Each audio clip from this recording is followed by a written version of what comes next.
Okay, so we're continuing truth tables. The only difference now is that we're adding on two new definitions. The only one you need to know for the midterm is tautological equivalent. So there's only two definitions you need to know regarding truth tables for the midterm. I'll talk about this later, but just sort of a heads up. Tautological equivalent is one, and the other one is tautology. You don't need to know tautological consequence, but it's important, and we're going to be using it elsewhere, but you're not going to be tested on this on the exam. Okay, so tautological equivalent basically is, okay, first off, tautology. Tautology, if you remember, was under the main connective, it's true all the way down. It has to be true no matter what. Tautologically equivalent is different. It's saying two sentences now. You're comparing two, not just one sentence, but you're comparing two, and you're saying they say the same thing. Well, the idea is if they look different but end up saying the same thing, then the intuition behind it is whenever one is true, the other one's also got to be true, and whenever one is false, the other one's also got to be false. So sentences A and B are tautologically equivalent, TE, when after completing the truth table, when you compare the main connectives for each of those sentences, they match point by point all the way down. That is to say, under the same circumstances, they have the same truth value, meaning they say the same thing. Tautological consequence is basically a species of validity. It's the truth table version of how to show something is valid. So it's saying when you look under the main connectives for your premises, if they're true, then the conclusion also has to be in every, and you have to check that in every single case. I'll explain this when we get to it. Again, you're not going to be tested on it, but the point here is it's just a version of validity. All right, for 4.13, I've already got a video for that for you to check out. And then for 4.18, I have a picture guide to partially complete it and an audio file to help guide you through it.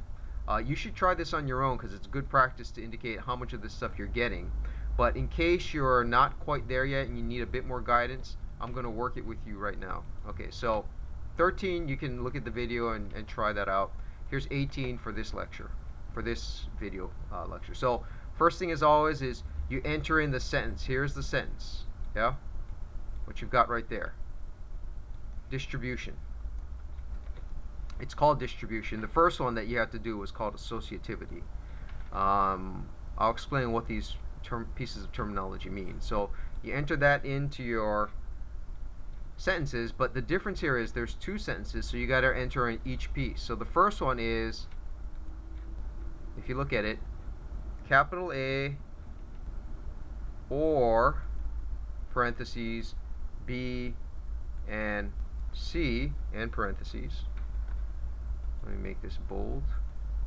Okay, and then now you have to hit the plus sign to get the separator because you're entering in a second sentence. The other sentence is right there, A or B and parentheses A or C. So let me put this right here, parentheses A, oops, A or B and parentheses A or C in parentheses. Okay, as always, how many pieces are there? There's three, A, B, C, so you need two of these separators and you put them in alphabetical order, A, B, C. Do not ever use these buttons, no, no, no. Okay, and then you do, well, how many pieces? 2 times 2 times 2. Remember, each of these pieces represents 2. You just multiply them up. So 2 times 2 times 2 is 8, not 6. And then you do the one step, the Oompa Loompa, 8 times. Oompa, Oompa, Oompa, Oompa. Is that 8? I don't know. 1, 2, 3, 4, 5, 6, 7, 8. Yep. And then you double it. True, true, false, false, true, true, false, false. And then you double that. If this is the 2-step, the last thing you do is the 4-step. True, true, true, true, false, false, false, false. Okay, there's your truth table filled out for the possibilities on the left side. Now you got to do each of these sentences. Go for the easy one first. The left one looks less complex. What's the main connective? The or, what's outside the parentheses. So that means you have to start with the most embedded, the and on the inside. What does the and join? The B and C. So when I click on it, it highlights the B and C. When is and true? Only when both pieces are true. So I say true, false, false, false, true, false, false, false. You guys can think that through carefully on your own. I move my way out to the next the next connective, which happens to be the main connective, the or. What does it join on the left side? Just the A. What's the main connective on the right side? The and. So it'll highlight the A column and the and column. When is or true? When at least one is true. So that makes it true, true, true, true, true, and then false, false, false. Okay? Now I go to the other side.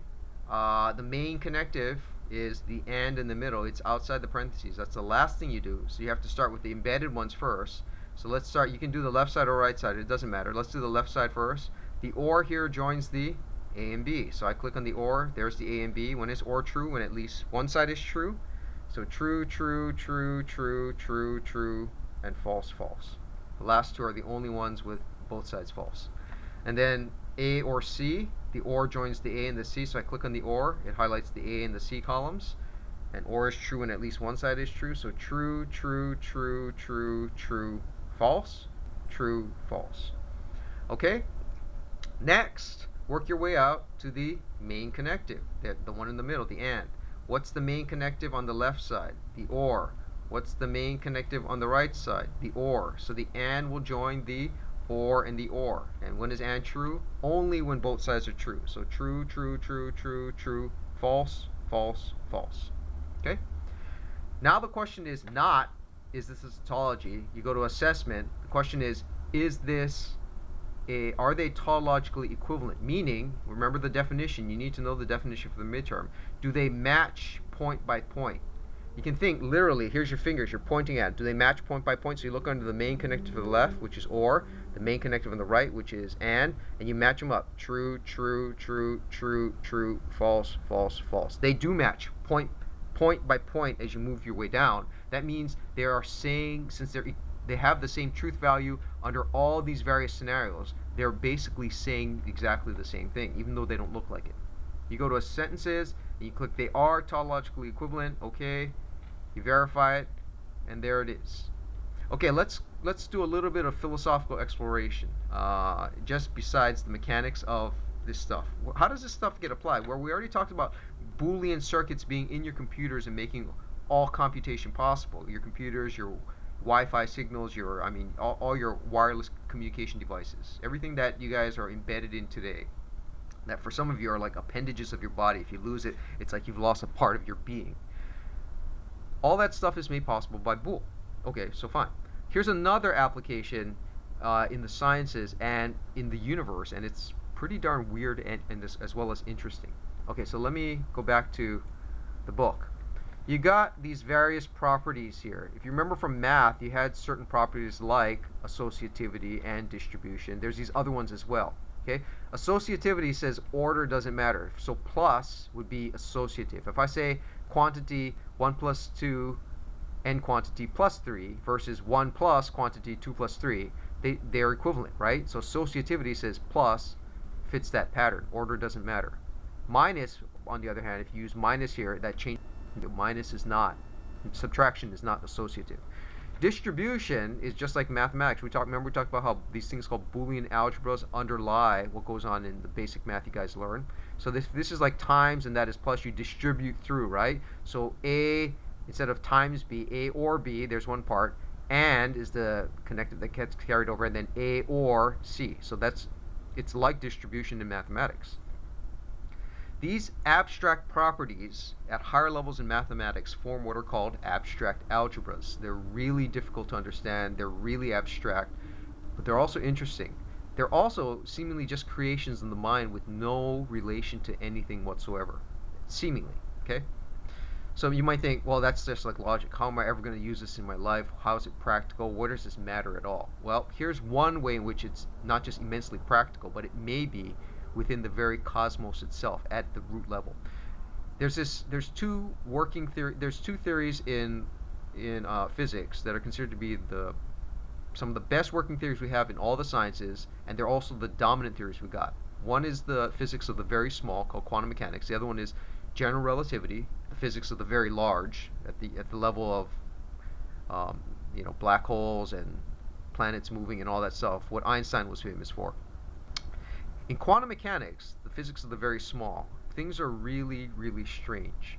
It turns out that some of the properties that describe what goes on in this quantum realm are these sort of abstract algebras that satisfy some of these basic logical properties. In particular, what are called commutative, or what are called abelian groups. Okay, don't worry about that. The point is, these funky things right here, distribution, idempotence, associativity, there's others, there's a whole list of them. All they do is they satisfy these logical properties. Some mathematicians study this without any sense of how this applies to anything. Some physicists came by later on and says, hey, you know what? This stuff actually describes what we're studying in the quantum realm. I wonder how well it works. And it turns out it works immensely well. Why should it be that this stuff in logic, which is just a pure creation of the mind, seemingly no application whatsoever, should have direct application to one of our best, if not our best, working theory of how the universe works at the small level? Yeah, quantum mechanics. Quantum mechanics is really, really weird. It has, and this is not just science fiction stuff, this is like science fact. It has weird things like, so here's one experiment they ran. You shoot a particle out of this gun, basically, and you shoot it at a barrier. Now, if you shoot a real gun at a barrier, what's going to happen? Well, it's going to come out, boom, it's going to hit the barrier and maybe go through or deflect or something, right? What you don't expect is the kind of things you have at the small level. So they have this particle gun at the really small level shooting at this really small barrier. And in the quantum realm, which underlies everything in our daily world, you have the following weird events. You have the regular events, like you shoot the particle and they track it and it comes out of the barrier on the other side. And then you have ones where they shoot the particle and before it hits the barrier, it comes out on the other side. Let me repeat that again. You shoot the particle and before it actually hits the barrier, it pops out on the other side of the barrier. What? And then there's the weirdest one. Before you even shoot the particle out of the gun, it ends up shooting out on the other side of the barrier. This is not fiction. This is real. They've tested this. And it underlies all of our damn universe. It is like the fundamental fabric weaving everything together, holding the whole damn universe together. You and I and the planets and all the rest. And no one really understands how this works. But the mathematics and the logic underlying it satisfy a number of these basic logical properties. Remember we talked about logos previously? This gets back to that ancient Greek idea. Logos is the study of reason, logic, mind, word, etc. The ancient Greeks held that when you study this, you're finding how to attune yourself to the nature of the cosmos. This finds sort of a modern reincarnation in the quantum realm. These kinds of properties, products of the mind, seem to be writ large in the universe, and why it should be the case that these products of mind have any relation to what's going out there, this weird realm that we really don't understand, that defies all our common sense intuitions, is one of the big mysteries in the sciences, and it's also something studied and investigated in what's called philosophy of physics, philosophy of science more generally. Yeah?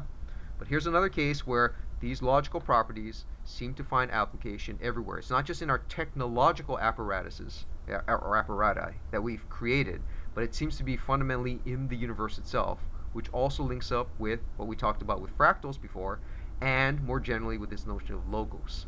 So the Greeks seem to be onto something. Alright, back to the plain old boring lecture. So that's 4.18 that I've got right here. That thing right there. You guys can do that on your own after I've taken you through it. The last one I want to cover for the lecture, because if you look in the lecture, I also cover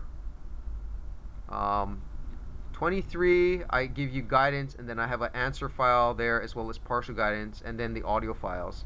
And 27, I take you through that as well, and I also have picture files in the audio file. The last one I want to do is 4.20. 20 is slightly different because you're doing the truth table, but at the end you're applying that other definition, taut con, which is something we haven't seen before. So let's do that now.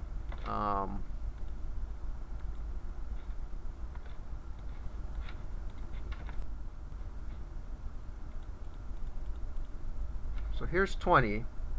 Instead of the capital A's, B's, and C's, now you're given an argument. And the question is, how do you represent that argument in bool? Well, think of taking this argument and laying it on its side. So instead of it being up and down, you lay it on its side, and this is your first piece, and that's your second piece. Let's do that in linear, what's called linear fashion. So parentheses, tet, A, and small a, end parentheses, or small b, and then add the column after, plus here add the column after. And then now lay the second piece, the conclusion, on the right side. Small a or small b. Okay, without even thinking about what these mean and how this is an argument and all that, you do the same exact thing as you've done before. Just solve for the truth table, yeah? So what are your component pieces? Instead of capital A, capital B, capital C, you have atomics. Tet A, small b. You have nothing else, just those three pieces. So put them in alphabetical order. Alphabetical order, what's the first thing? S for small. Small a, and then secondly, small b, and then thirdly, alphabetically speaking, tet A. Okay? Do all the same thing. 2 times 2 times 2, it's 8. So true, false, true, false, true, false. And then double it, true, true, false, false, true, true, false. And then double that. I'm going to do it here. Do not do what I just did. That's illegal. You have to fill it in on your own. You guys got to do that. Don't do what I did. Illegal. No good. Bad. Stop. Okay. So now, just fill in the truth table.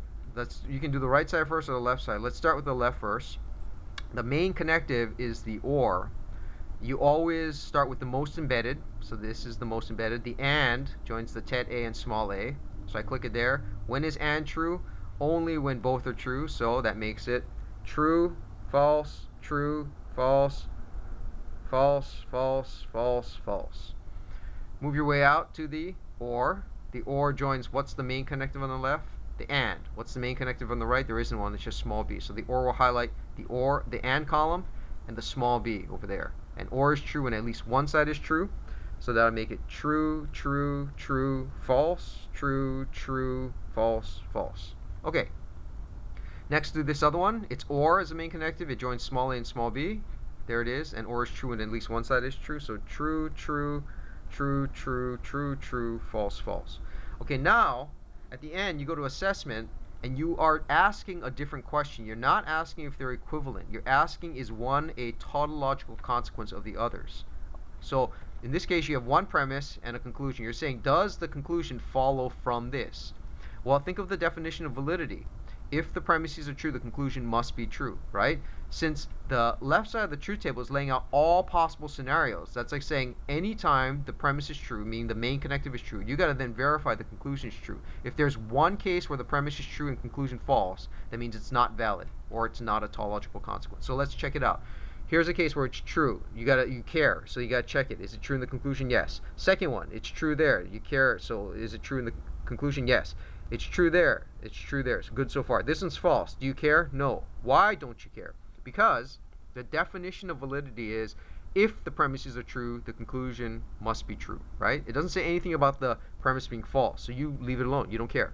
This one's true, you verify it. True there. This one's true, you verify it. True there. The last two are false. So there is no case, anytime the premises are true, where the conclusion's false. That means this actually does follow from that. This is a consequence of it. You go to assessment, you say the last sentence, which is your conclusion, is a tautological consequence of the others, okay? You get this arrow last, verify everything. If you did it right, you get all the green checks. And then you save this as 4.20, table 4.20. Okay, that's it for this lecture. Check out the audio files and the picture files and try to work it. Once you get the hang of this, it becomes pretty mechanical. We're then going to put this on the side. We're moving on to new material starting next week, and we'll come back to truth tables later on. Okay, that's it for this lecture. If you're interested, by the way, you can go to Google, type quantum mechanics. You can check it out. It's got a lot of weird stuff. Much of it won't be understandable. But if you go to the videos, there might be some good ones. There's quantum mechanics for dummies that explain this. You can talk about particle, not in a box, but particle shot. I don't know if they'd have this. The double slit experiment is close. Yeah, forget it. Best thing is this, quantum mechanics for dummies. And then you got some other ones. If you can find anything from PBS, that tends to be pretty good, pretty reliable. In this day and age where we've got so much false news and fakery going on, it's hard to distinguish what's real from what's not. But check these out if you're interested. Explore your world. All right.